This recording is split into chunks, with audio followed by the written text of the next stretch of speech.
but I was actually on a flight last week from California back to Michigan. And I told my wife this. I said, honey, I don't know why it was, but this flight, I looked out the window probably 3/4 of the flight and just took it in. It was just a beautiful flight. And I said, this world is a huge world and there's so much opportunity out there. Exactly. And you have to have an abundant mindset and don't let the negatives or the media hold us down of what we can do. Hello, I am John Brink, and we are podcasting on the Brink from northern British Columbia, Canada. And it is Prince George. And Prince George is, for those people watching us, about 500 miles north of Vancouver.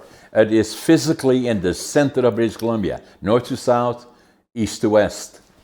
Beautiful day here. We're approaching spring, so it's a beautiful day. Today we have a very special guest. His name is RJ Grimshaw, and RJ is unique.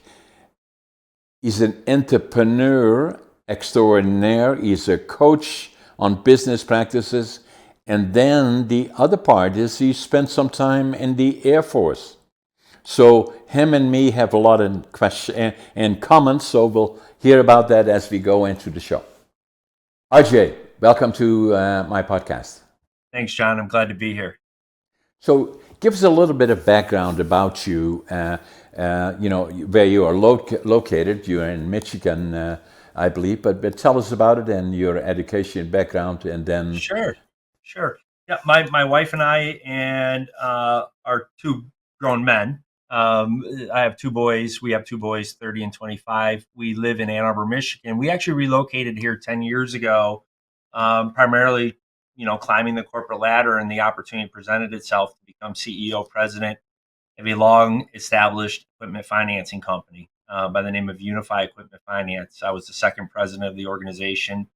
And primarily what drove that was it was acquired by a bank, and the former president decided part of the sale was he wanted to go enjoy retirement. He spent his time growing the business to what it was, and I came in 2013, surrounded by amazing people, and we were able to grow that business from 13 million to last year we crossed 115 million dollars. And a little bit of my backstory of why I'm doing what I'm doing with Able Leadership primarily is I was fortunate enough and blessed into a family of entrepreneurs. And I really thought my career would take me in that path. Matter of fact, my dad's business plan hangs on the wall behind me here in my office, who was my coach mentor. And this business plan was written in 1983 in pensive, in cursive. And, as we all know, unfortunately, a lot of our children won't learn the beautiful art of cursive writing and or just writing out a business plan. And he took this business plan with two partners to $50 million in revenue. And I thought that would be my life plan of running a business, working in a business, maybe one of his businesses. And I was fortunate enough at 23, he funded my first business ever. And that was after the military. So I joined the military, was married young. I was married at 21. And we came back home to start the Scriba Town Inn with my brother and my wife. And like any partnership, you grow to a certain extent and maybe you go your different direction philosophy-wise. So ultimately, I had to make a decision, and I sold my shares to my brother. Unfortunately, he wasn't a good operator, came back into the business, turned it around again, and then a life-changing event took place in 1999 that really changed my path and how I landed in corporate America, and then developed and discovered the term of entrepreneurship. And what took place was on February 2nd of 1999, I was on vacation with my family, my dad and my mom, my wife, my brother and his wife. He passed away unexpectedly from a massive heart attack. And when we came back, your dad, not your brother, my right? father, my father at 61, passed away from a massive heart attack. Oof. And I was actually that age. At that time I was turning 30. I was back in the bar helping my brother, but I had a self-discovery of, do you want to continue this entrepreneur path that you've been on? You have another son on the way in March. Your wife is involved in the business as well, or do you want to diversify, have her stay in the bar business and you go out, broaden your horizons and see if you can identify something else? And I did. I ended up going to work for a bank in the auto leasing industry, which led me to the equipment leasing industry. And in 2003 is where I learned about the term entrepreneurship. I was actually taking a college course and I discovered Tom Peters, who's a business guru. Tom is now close to 80 years old. And he wrote in part of his book, Reimagine, was the term entrepreneurship. And the definition of an entrepreneur is someone who thinks just like an entrepreneur, however, in the confines of a business environment. So I'm working within the business, but I'm thinking just like the entrepreneur. Never realized that. But however, in this industry, I went from an individual contributor in sales from 2001 to CEO in 2013. And there's only one thing that I can, two things. One, luck. And then the second thing is that's this mindset of being an entrepreneur. I never came across something that I couldn't figure out or become resourceful and figure out. And at the time, I didn't realize it, John. I didn't realize the way I was behaving or acting was leading to my success, other than I just thought it was normal. I just thought that everyone acts like this. Because again, that's what I saw. I grew up with entrepreneurs. I grew up my grandmother owning a florist, right? Same with you. You see that. You have to figure things out. So long story short, when I joined Unify in 2013, in the back of my mind was gain as much experience as you can, be successful as possible as you can to provide, shareholder return, employees, return in terms of their livelihood. But I also knew that I wanted to go back and give more. My story was very meaningful and I thought it was, but then I started testing the market and working with other businesses on the side while I was still CEO, because we were fortunate enough to build out an amazing management team that really the business was running without RJ being involved in the day-to-day. So that's what led me to here where I am today. Sat down with my boss every year, every business. I'm sure you do it. You sit down usually in the middle of the year, the summertime, or maybe early fall, and start building out your budget and financial plan for the next year, 3-year, 5-year, as well as your succession planning for the organization. And we had a heart to heart, and I asked in regards to where did he see the business and where did the shareholders want us to take the business, because we really, we went from 13 to 36 to 72, stagnated at 72, made some changes, and then, of course, leaped to 100, and now we're at over 100. And of course, in my mind, I'm thinking, okay, what's next is 150, right? You draw certain thresholds. Yeah. And everything that's taking place in the States in terms of banking and liquidity, and the bank is an extremely well-run bank in the top 1%. But he said, we think we want to take a pause and maintain versus grow. Right. And I said, I appreciate that.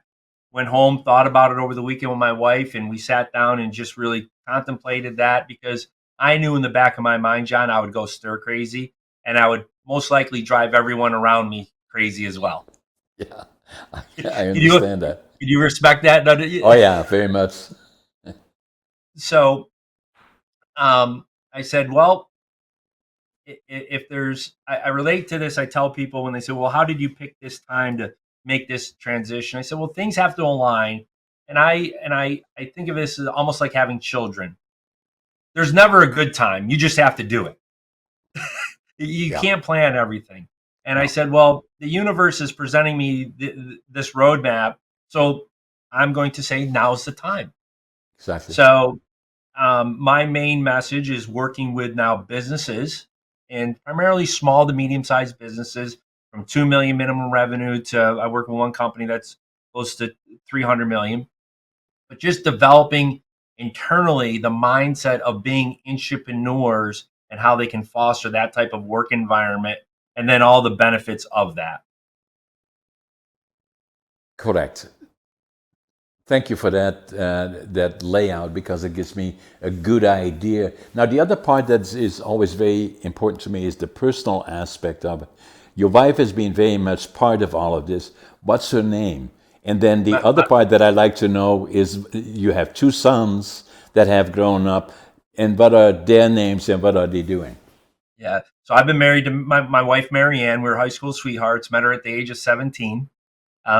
Still happily married. We formed an amazing friendship and marriage. My two boys, my oldest is Tyler. He's 30. He has his own business. He's following the steps of being an entrepreneur. Yeah, And that all started with COVID, of course, sure. after he graduated from college. And then my younger son is 25, and he's a senior. And the reason he's 25, which I believe your audience in Canada would understand, they're both hockey players. He's I love playing it. collegiate hockey. So when you enter, typically a hockey player, when they enter college, they're typically 21 years old because they go play juniors, what they call juniors, Yeah, for 2 to 3 years. So hence why he's 25, and he will graduate in May. He has one more year of eligibility if he decides to use it. But his ultimate goal is to go play hockey in Europe for a couple of years and then wow. come back and be a coach. He wants to come back and give back to the game. And what spurred a lot of that, John, is I coached hockey. Is part of who I am. I coached hockey for over 20 years, either coaching their teams or being part of their teams or other teams. And that was really a passion of mine because I love coaching and really being a CEO, as you know, part of your role is being a coach, is Exactly. raising people up. Exactly. And I saw it in obviously being from Canada or Canadian, hockey plays a big role in particular in Canada, more so other places too, but in Canada in particular, it's a lot about hockey. And I found that to be very interesting with all the time that you spend as a coach. So the other part that I find interesting about your background is that we align to a certain extent in in a number of areas. I was in the Air Force for 2 years or nearly 30 months. Actually, I was drafted when I was 18, and I was born in Holland. And then Holland still had the draft. They don't now anymore, but they did then. I call it somewhat unfortunate because I think it's a good learning school for young people, just at the time that they think they know it all. And if you then get into the same room with 40 other guys that think they know it all as well, and you sleep on the second bed, and at 4:30 in the morning somebody's knocking at the door and say, "Get out of here," it's kind of forming and learning. So, I and completely agree with that, and John, I actually tell people that I believe every person should go in the military and serve our country for 2 years. I'm not saying go to the front line. I'm not no, saying go to, but understand what you build a pride for your country, as well as you learn discipline, teamwork, everything else that you're speaking of. and now, of 83 and approaching 84, that 2 years and a bit that I spent in the military, I still have a lot of the process protocols built into my entrepreneurial disciplines that I follow. The other part that you will appreciate is that, fortunately, I'm healthy and I stay fit and do the other things. I'm very involved. I'm a go-go guy, and I usually get up at 5:30 in the morning, and I always think I'm late. And then the other part that I do, I make my bed and I make sure that the corners are done, and I do it routinely. So my wife Sharon and myself, we've been together for more than 40 years, and we have a Congrats. place in Victoria.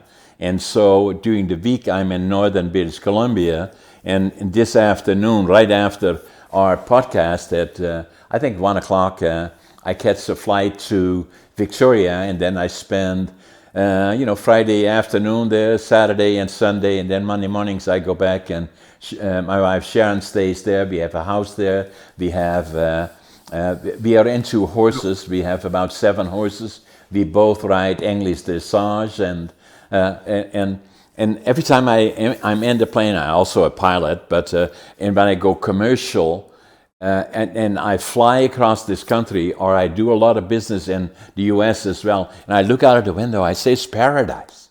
It is Mm-hmm. paradise. And I think about the rest of the world, in particular the Ukraine now, the Middle East, and I look at all those things that are happening there. We in North America are in paradise. compared to the rest of the world. And I'm not sure, and I'm not saying specific that the United States or Canada, that we always fully appreciate that. In a lot of ways, we don't. And I say about wars, I grew up during the Second World War. I remember hundreds of planes in the air that were bombing Germany just 10 minutes away from the border with, with Holland. And I was there when my dad was called up into the Dutch army, and the last time they heard from him was in the bombing of Rotterdam. And it would take 5 years before we ever knew if he survived. And then spending that time during the war, the hunger winter in particular, 1944, 45, and I was not quite 5, and my sister 1 year old and my brother 2 years old. We used to go in the mornings with gunny sacks into the railroad yards and pick up anything edible and burnable. And we did as kids, because the Germans wouldn't shoot us. They put us one, and the next morning we'd be back. I'm still today can feel the feeling of hunger and the cold and the anxiety. You know, I got counseling actually for the inner child in my 50s. And the reason that I mention it is that we see war all around us. And we see a world in trouble in a sense. And I don't know if people fully realize, and I say that respectfully, war is not, once the war is over, everything goes back to normal. It can take generations. And we look around the world, and we got this democratic system that we have of government, both in Canada and the United States. And then people are bitching and complaining and say, well, maybe we should have a dictatorship. And in the US, they came this close. I said, if you want to try it, go to Putin in Russia, go to Kim in North Korea, and then go to Iran, go to Venezuela, where they load you in a plane and boot you out over the ocean, or Cuba, you know. And so that's why I'm sitting in that plane and I look outside and I say, it's paradise, you know, by comparison. Yeah, no, I love that. And I've never, been through anything you've been through in terms of that. But I was actually on a flight last week from California back to Michigan. And I told my wife this. I said, honey, I don't know why it was, but this flight, I looked out the window probably 3/4 of the flight and just took it in. It was just a beautiful flight.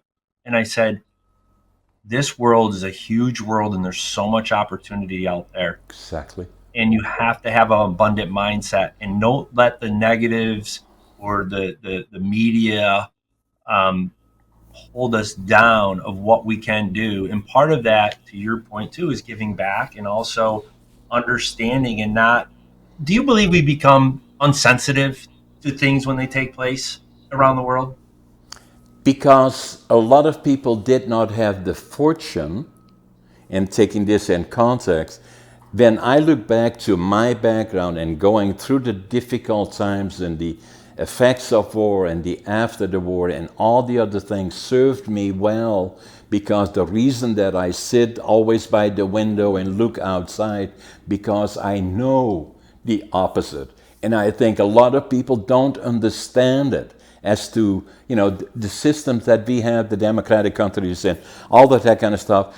There are flaws, obviously there are, but the alternative, you don't want to go to the alternative and sometimes be touching on it too closely. I see that in the United States, where saying, my God, don't they understand that if you get a dictatorship and all of a sudden the rules of law and the foundation of that Constitution disappear, then that's the very foundation of society and of your families and the future of this country that made it so great, and made us, even Canada in association with the United States, we are very active together, in particular the United States is leading the free world throughout the world, and some of the things that are happening right now are extremely troubling, and I can probably appreciate it more, coming to your question, than other people do, because I've seen it, I've done it, I've seen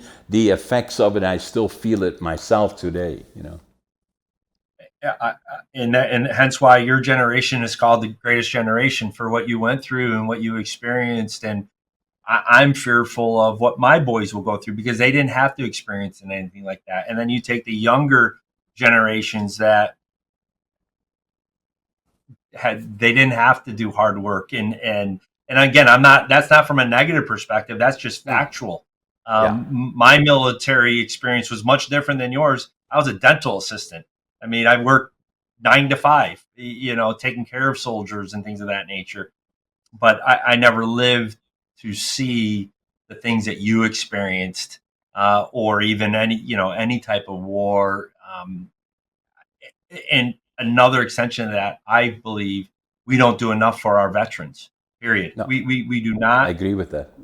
we do not take. And I'm not saying, very rarely. My wife and I talk about this all the time, and I love your opinion on this. Very rarely, if I'm at a Veterans Day event or things like that, and they ask the veterans to stand up, I'm almost feel guilty by saying I'm a veteran because what I did was a job. I was part of the military, but I wasn't what you did or people that went bad. Those individuals are the people we should be taking care of Exactly. and doing everything we in our power. I was reading an article the other day in the Wall Street Journal, John, that the average interest rate for a military veteran to take a loan here in the United States is close to 36%. Shame. It's shameful. That is absolutely, those individuals we should be taking care of more than anyone else. They defend us. They risk their lives. They took a commitment and they're following through the commitment. And why are we discounting what they've provided to this country? Exactly. And RJ, a lot of times now, what I do is that's why it's so important. That's why I talk about it so passionate and still emotional, really, Yeah. even now still to me, so, but we do a lot of times now is the Remembrance Day, November the 11th here. Mm-hmm. I usually, and I've done that for a lot, more than 10 years, is, I try to speak at least to 4 different schools in different parts of the province during that week, and kind of share with the students what does it really mean, the 2 minutes of silence. Why do we do that, and what does it mean, and how important is it? Thank you for doing that. I believe I have an obligation to do that because I'm one of the few people, less so all the time, that were there when we saw that and see the results of it, and so I do it still every year and as long as I can, and Right. and the amazing thing about it, RJ, is that I've given presentations. At one school that I did, I think they had about 400 students, and I had to do 3 times the same, approximately the same. I speak as not from notes, but the Right. same presentation during the to 1,200 students 3 times that day. But you could hear a pin drop, amazing. It doesn't surprise me with the way that you're able to articulate it and then see the passion, and the real sense of feeling, and I'm sure it just draws people in. I'm already drawn in just a little bit of time that we've spent here together in terms of your story. I did a little bit of research on your bio and things of that nature, but print doesn't do justice when you can actually hear it from the person and sense the tone and the feeling and the emotion behind that. So again, thank you. Yeah. So the other thing, just sharing just a little bit of my background, is that, as I said earlier, I was born November the 1st, 1940, in northeastern Holland. And then I already shared with you the war years were difficult, and we were affected. I was affected by PTSD, and then the inner child and anxiety of losing that parent, and and saw and heard planes, and you can relate to that. If you see 300 planes overhead while they were bombing the infrastructure of the Germans during the Allied forces when they landed in Normandy and by air started bombing Germany and then pushed their way through Western Holland, through the northern part where we lived, into Germany. With my mom then and the 2 kids, we would stand outside the house on an outside deck, not to watch it, but she felt safer outside than inside. And in the distance, you could see the sky was red with the cities being bombed along the northern side where they touched on the North Sea, Kiel, Bremen, Hamburg, and all those key areas. And so that's where I was born. And then I was not successful academically, actually. I failed grade 3, and I failed grade 7 3 times. So they said, what are we going to do with this guy? And my parents were beautiful people. Do we send him to a mentally challenged school, or should we get him a trade? Well, fortunately, at 13, they decided to get me a trade. Now, my dad was managing a small lumber company, and then my grandfather was a master carpenter. So I became a furniture maker in a furniture factory, and at nights I would go become a furniture maker. And I loved wood and lumber. But the one thing that happened to me during the war was April the 12th, 1945, we were liberated by the Canadians. And so it made such an impression on me that I knew from that point forward that I would go to the land of my heroes, Canada, from the age of 5. And so that never changed. I felt I was a Canadian. I would go here. I tried to go when I was 17, but my parents wouldn't let me, and then I was drafted into the Dutch Air Force for a couple of years. That was helpful. And then when I came out, I worked for one of the biggest lumber importing companies, but I kind of felt I had failed. You know, like I was a happy-go-lucky guy, but I failed in grade 3 and in grade 7. How it works in Holland is that then already is that at some point you're going to get married, and I was fairly ambitious and trying to get a good job and maybe even entrepreneurship and maybe a business at some point. But then somebody would say, okay, where are your diplomas? Well, I didn't have diplomas. And so, so then the other part is that kids are hard on each other. So the fellas that I went to school with, went on to college and university, and I became a laborer. So that put me into, they can be hard about that. And but I lived in my own world, and I was going to be entrepreneurial. And so my dream became going to Canada. And the second one was that I wanted to build my own lumber company. And then the other part was I wanted to start with nothing, or with very little. So I was able to do that. I applied for an immigration status here, Canada. I got that in July of 1965. And so I left Holland. I had a suitcase, 3 books, 2 sets of clothes, and $150 Canadian. When I left Amsterdam, flew into Montreal, went across Canada, 4 days, 5 nights. Can you believe it? And the train is going so slow compared to Holland. You can virtually walk alongside. No, not quite, but but very, very slow. So when I came to Vancouver, I went to the immigration department there, and fortunately there was a German fellow. I told him what I wanted to do. I want to build a lumber company, and he said, Prince George, Center, British Columbia. That's where the opportunity. Building sawmills and pulp mills, and it's a boom town. So I went on the bus, 14 hours, Greyhound bus, and I rode to Prince George. I can still see the area where the Greyhound station was from my studio here. And I stepped off the bus. I had my suitcase, 3 books, and my 2 sets of clothes, and I counted my money at least 3 times. I had $25.47. And I couldn't speak the language. I didn't have a job. I didn't know a soul. But what I had plenty of is that I had attitude that no matter how tough it is to me, I will swear that it is a better day tomorrow. I avoid negative.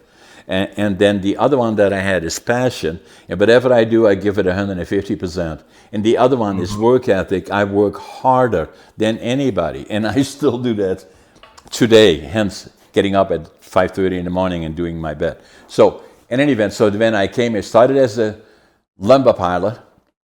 And then from there, and then very quickly became a superintendent of one of the largest mills here within a year and a half. And within 2.5 years, I had made a deal with somebody that I would manage their sawmill, the little mill, and then I do that for 5 years, and then I would get a share of that.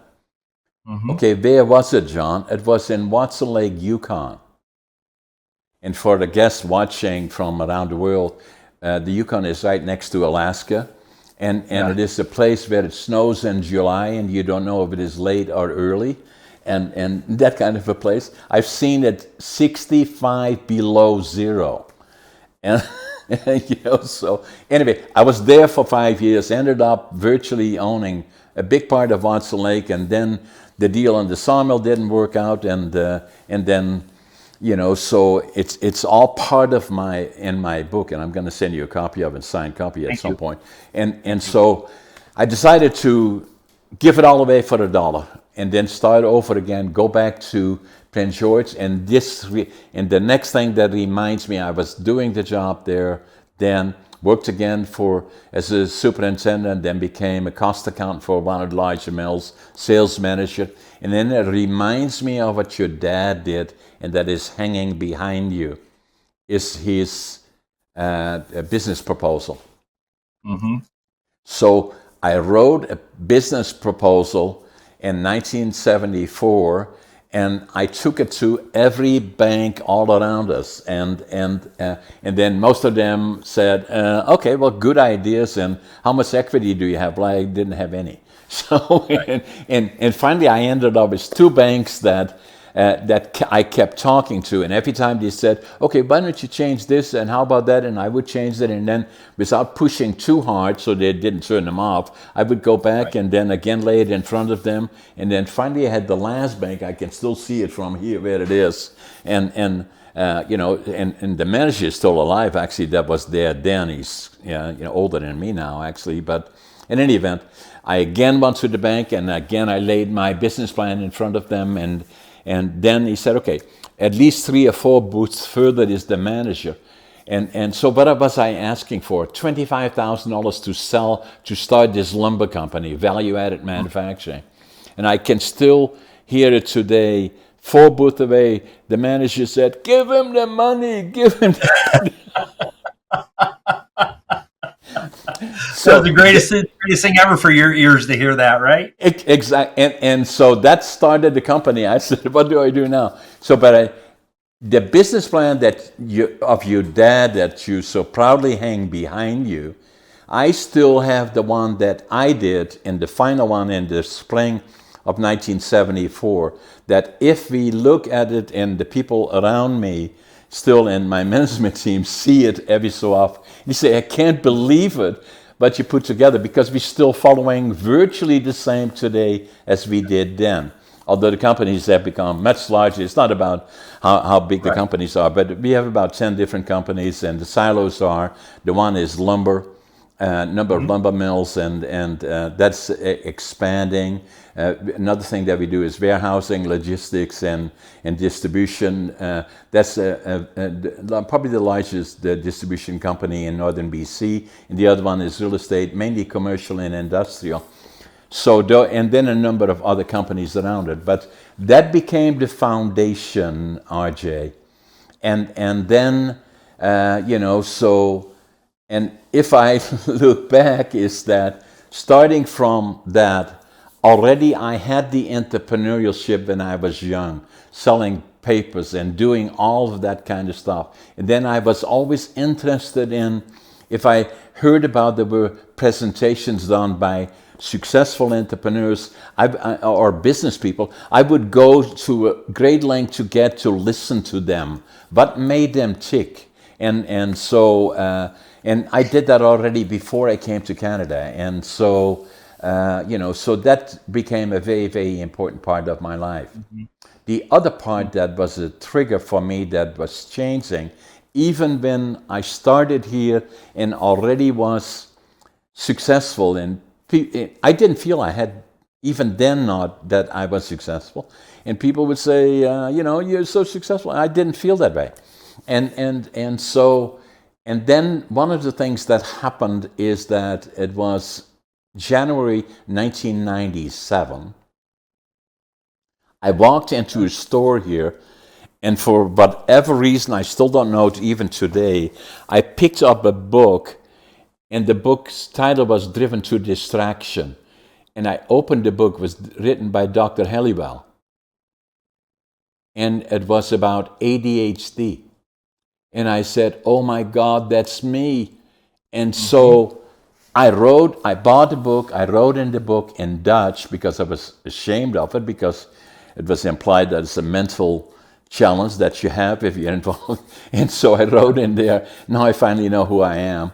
And obviously that once I found that book, now what you may find interesting, Dr. Halliwell, ADHD, is one of the most successful individuals speaking about those issues and many others. Has written about 18 books.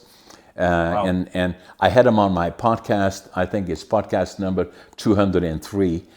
Scott will probably show us here on our screen, but it was very, very interesting. Here he is on our screen now, Dr. Halliwell. And so I had the podcast with him. So the other part is not, now I knew, then I was 57. Now it took me 5 years that before I walked into my doc's office, and he's the doc that delivered our 2 daughters, and then, but also was a personal friend of mine. And he said, "Hey John, why are you here?" I said, "I think I got ADHD." And so we looked at it together, did all the studying, and he said, "Yeah, you do. There's no question about it." The more I found out about it is the one was that at least 8% of the population has the benefit or the liability, which I don't agree with, but of ADHD. I call it a benefit. I'm in a line with you. It's a blessing to have it's a blessing. Yeah. So then what happened is that and so during my interview with Dr. Halliwell, which was very interesting. So we had the discussion about it, and I call it already before that a superpower. And so I've been very proactive in it, speaking on the topics, and I will show you some of my books, and I will send you a copy of that as well that I wrote about it. Let me just finish the other part. It was Dr. Halliwell. You may find that interesting. Is that so as I had my discussion on my podcast with Dr. Halliwell, I suggested to him that in my mind is that what I have found from all the research, it's a superpower. He agrees. And then the other part is that I believe that at least 20% of the population have the benefit of ADHD. And he said, "No, John, at least 25%. Now, the other part that you may find interesting, RJ, is that what I already said before is that I believe 50% of the successful, and the operative is successful, entrepreneurs and CEOs are ADHD. He said, "No, John, at least 75%. And I agree with that. And so, so I agree with everything. I agree with everything you're saying, and I have the same upbringing. I was not a good student. I didn't enjoy school. I enjoyed my, we all have teachers you'll never forget, right? Exactly. Whatever, it could be grade school, it could be high school, it could be college, what have you. And I still, Mr. Peter Bach, he was my homeroom teacher in high school.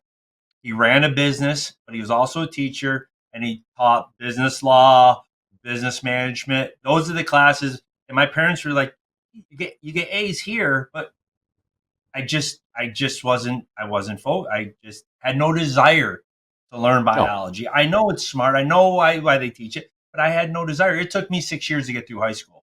And this is the first time I've ever said this to anyone other than my wife knowing that. And that's hence why I went into the military. I said, I need to do something to give me foundation, give me discipline. And it was the greatest thing that happened to me.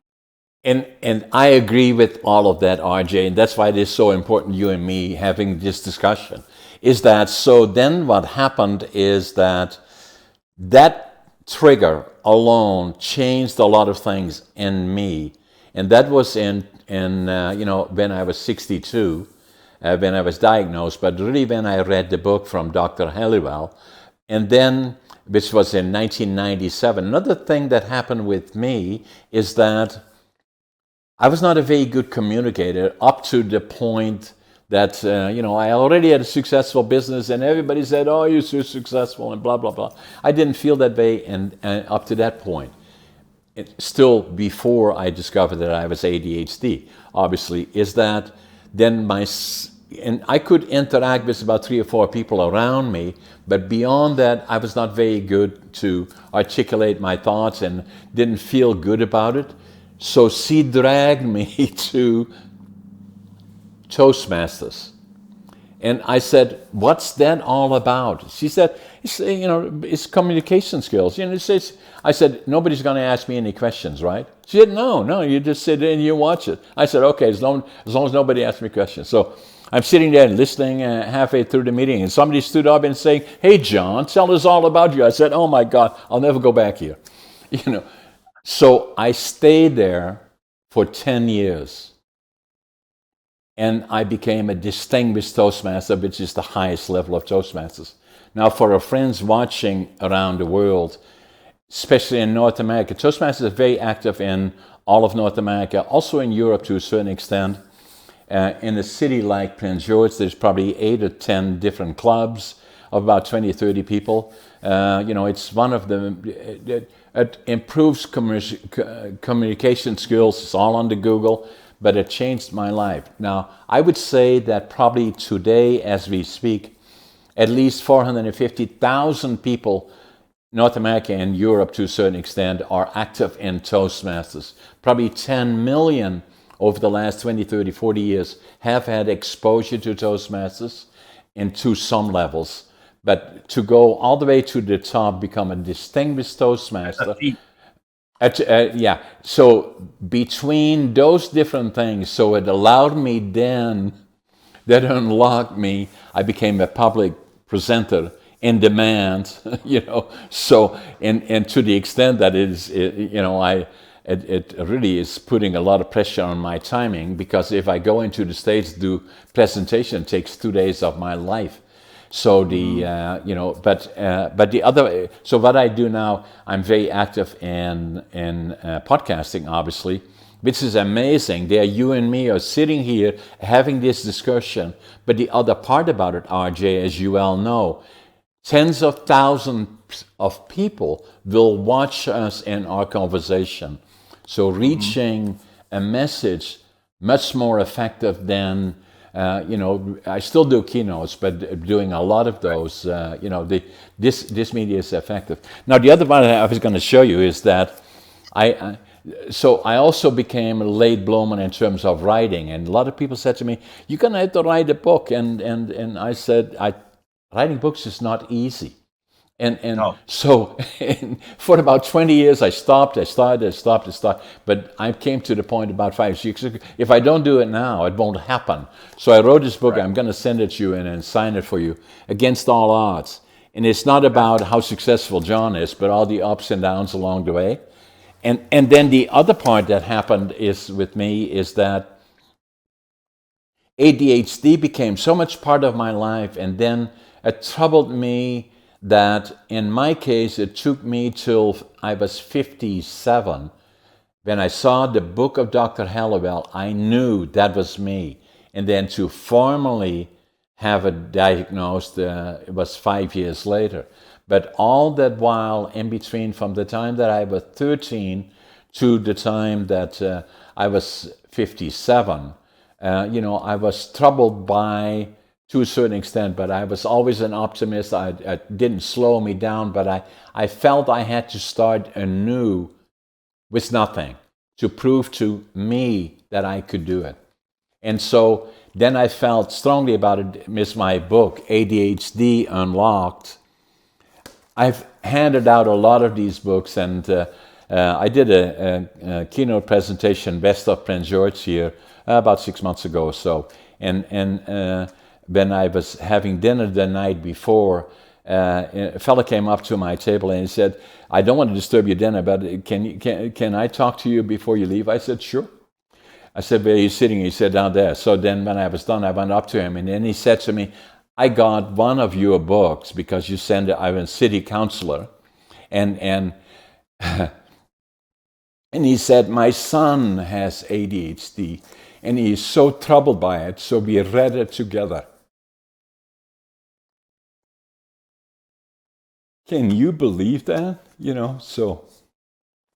And so much of that is happening, And so That's the reason for the book. That's why I talk about it more, and so that's why I say it's a superpower.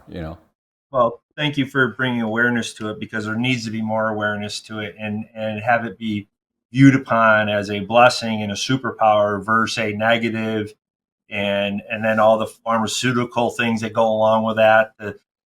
Not have people leverage their superpower. It's and when I come across people that are, I would say, younger, and that we're interviewing them or hiring them or talking to them, and if they bring that up, I always say, if they're putting it in a negative context, or their kids in a, or my kids have it, I'm like, that's a blessing. You need to pour fuel on that, and use that superpower.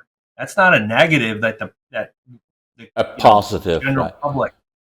And, Yeah. and so the other part that I say, Peter, RJ, is that a lot of people say to me, "How do you do all the things that you're doing? You're writing books, and you're podcasting, and you're a speaker, and you have 10 different companies that you're running."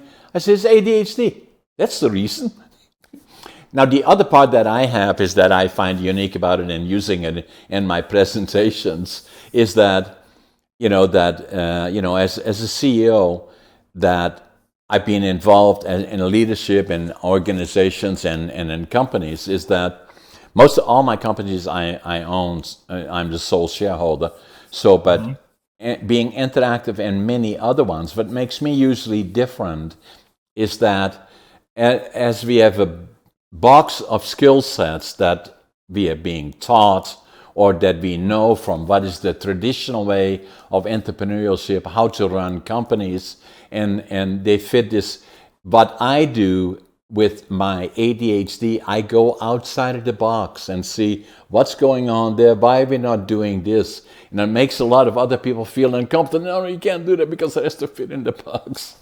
So those are the things that make ADHD is so unique to successful entrepreneurs, the ability to interpret. In fact, we were hiring a senior person in one of our companies, and in the advertisement across Canada that we used, we had in the advertisement the skill sets that we were looking for, but it also added ADHD considered to be an asset.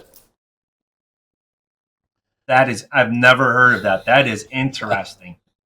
And did you Yes. see the level of love of your candidates improve in terms of the energy level and things of that nature? It certainly got the attention by a lot of people, and so that's kind of the way I talk about it, is saying that, and especially with Dr. Halliwell, we had an amazing amount of views on it, and if you have the opportunity watching it, is that, that the skill sets that we have developed with the underlying knowledge that, although I did not do it much in schooling, but I've always searched for different knowledge. Now, the other thing that a lot of people ask me, and it comes to your mind as well, I'm sure, what were the 3 books that you took with you from Holland?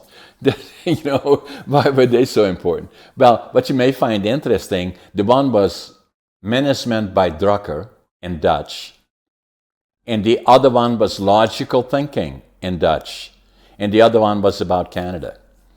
And so that already laid the foundation of where I was going to go. And the other, I just have to tell you another book that I did. Is a lot of times I find that people don't like what they are doing, and they say, "Oh, I hate my jobs." I said, do something about it, because it affects everything around you. If you go home and there you sit there with, "I hate my job, I hate my..." So do something about it. And then a lot of presentations that I do to younger people is, then I say, "Okay, so you're doing well. So what do you think in terms of career, of where you're going to go?" And say, "Well, I don't know." I said, "Well, respectfully, what I would do is start looking at what are other people doing. You want to be a truck driver, talk to truck drivers. If you want to be a welder, we'll talk to welders. If you want to be a contractor, talk to contractors. If you want to be a lawyer, talk to some lawyers. Want to be a doc, that opportunity, or even an entrepreneur. A lot of these people would love to talk to you." You and I are aligned on so many things. It's fascinating as you tell your story, the amount of things that resonate with me in real quick. We do town halls, just like I'm sure you do with the coal company there. And at every town hall, or a lot of them, I would say, folks, if you're not happy here, come see me. Yeah, I'll help you get to where you want to go. Well, exactly. my boss, the bank president, thought I was nuts. He's like, why are you pushing people out? I said, I'm not pushing people out. I want people to find their happiness. And John, I had one girl in particular came to me and said, this is what I want to do. And it was on a Friday. I said, great, go home this weekend, do all the research you can possibly do on it. That Monday morning, 9 o'clock, you and I will meet. We'll go through your findings. Exactly. She comes in Monday morning. She goes, I researched it and you're right. Or not right. I researched it and I don't want to do that. I go, now you know. Yeah. Now, if she was somewhere else, that would have hung over her and she would have, not been desired to go into work and things of that nature. Yeah. I always had the philosophy, and it's happened when part of my training on entrepreneurship is one of the perceived negatives is you teach someone that comes in that has the spirit of an entrepreneur, but it's an entrepreneur. They might only be with you a short period of time because Yeah. they're life learners. They want more. Exactly. I view it as from an abundant mindset. If they worked or made the company within the 2 years a better organization, the people around them better, they raise the standards, and then they go somewhere else. I applaud that. Exactly. I applaud that. Now, selfishly, yes, we're gonna have to replace them and fill them. But my goal of every team member that joins the team was to make them a better version of themselves. And we would actually tell people when we hire them, this is the job description today. And Exactly. if it's the same a year from now, we have failed you because we have not provided you the culture and environment for you to broaden your horizons and leverage your superpower. Exactly. No, I agree with that, RJ. So then I wrote a book about that, saying finding your passion, living the dream. And then the fair question would be, hey, John, are you living the dream? I am, and I'm sure you are. Mm-hmm. Now, the other thing that I did is, I believe, the age is just a number, and it becomes quality of life that is important. And then, as you had the shock, at one point, you said it was 1990, I guess, was it 1990 when your dad passed away? 1999. 1999. Something happens in your life that affected your life in the direction, together with your wife, and Mm-hmm. what direction you would go. And I had something not quite similar, but in 2008, I had a case of diverticulitis that had ruptured, and I don't know if you're familiar with it, but it's not very Mm-hmm. good, and potentially if you don't get it fixed, then you have 48 hours and you could well be die. So I came Right. about that close. And so then Wow. after that, I took it much more serious. My wife is vegan, but I took health much more serious in terms of diet. And then at the same time, I kind of didn't feel good about myself in terms of, being more active in the gym. I was just like everybody, and a lot of other people that I know. End of the year, you're going to do this, that, and this, and it includes the gym. And you're going to go get your membership. You go there for 2 weeks, and then you can find 100 reasons why you're too busy and you can't go until the next year. So I had to do that in a serious way. So I went to the gym in 2009 after I was recovered, stayed with a trainer. And then after about 6 years of being in the gym in a serious way, I give it everything that I got always. Mm-hmm. And somebody came up to me and said, have you ever thought about competing? I said, who, me? And so I started looking at that and I said, yeah, that's what I'm going to do. And so I started competing bodybuilding and physique in northern BC. Ended up second in bodybuilding, third in physique. That qualified me Wow. for the provincials. Came in third in physique, second in bodybuilding, and that qualified me for the nationals and the Arnolds. And so then I am writing a book right now that will come out probably in July or August, and living young, dying old, and it kind of shows a picture of me. Oh, And so then COVID came, and then now I'm back training again and getting ready for going again to the Nationals and the Arnolds in 2025, and I'm 85. I think I'm supposed to be the oldest competitive bodybuilder in North America. Now, where's the Arnold's being held in 2025? Is that in the States or is that in Canada? Because I think they're this Ohio, weekend. yeah, Right? Ohio, They're this weekend in Ohio. yeah, Yeah. I was on a yeah. Zoom this morning and how amazing. I was on a Zoom this morning with a gentleman that's a client of ours, and he is taking his son to that this weekend. And now I'm talking to you, and you're going to be there in 2025. Absolutely. And isn't it amazing? So the point was this one, RJ, is that so I became much more serious about diet. My wife is vegan. I'm probably 80-20, maybe even 90-10. And so diet extremely important, and then obviously physical fitness is important that I take serious, and I'm trying to be 120. There's not a doubt in my mind you'll get there. Not a doubt in my mind you will get there. And if you don't, it's not going to be from a lack of effort and or No, passion or desire. So, have you seen the movie Nyad? I have NYAD. not. No. It's a fantastic movie that I would highly suggest you watch as well as your audience. And it's a true story around Diane Nyad. Diane tried to swim from Cuba to Florida Okay. when she was 28 years old. She failed. That haunted her whole life. The age of 60, after her mom passed away, she decided to try it again at 60. Unbelievable. She failed 4 times between the ages of 60 and 63, almost to the point where she died, almost died. She made it when she was 64 years old. Can you believe it? Unbelievable. In 2013 Right. is when she did it. Absolutely. We watch it Sunday evening. Fascinating movie about life, desire, never give up on your dream. Exactly. We all have our own demons, how to deal with your own demons Sure. and put them in compartments. And then also who you're surrounded by. You know, her Exactly. best friend was her coach that helped her and was there cheerleading her. It's just a Exactly. fascinating movie around a true story, a good feeling story that's real. And And it reminds me of what everything, you're doing. everything is possible. So I Anything. never, ever, ever give up. The other part that, and be nearly to our closing is that, but I always say to people in general, but young people in particular, that I grew up, in Holland, and we have a culture, at least in our family, of giving back to the community is extremely important, and staying involved in the community. And,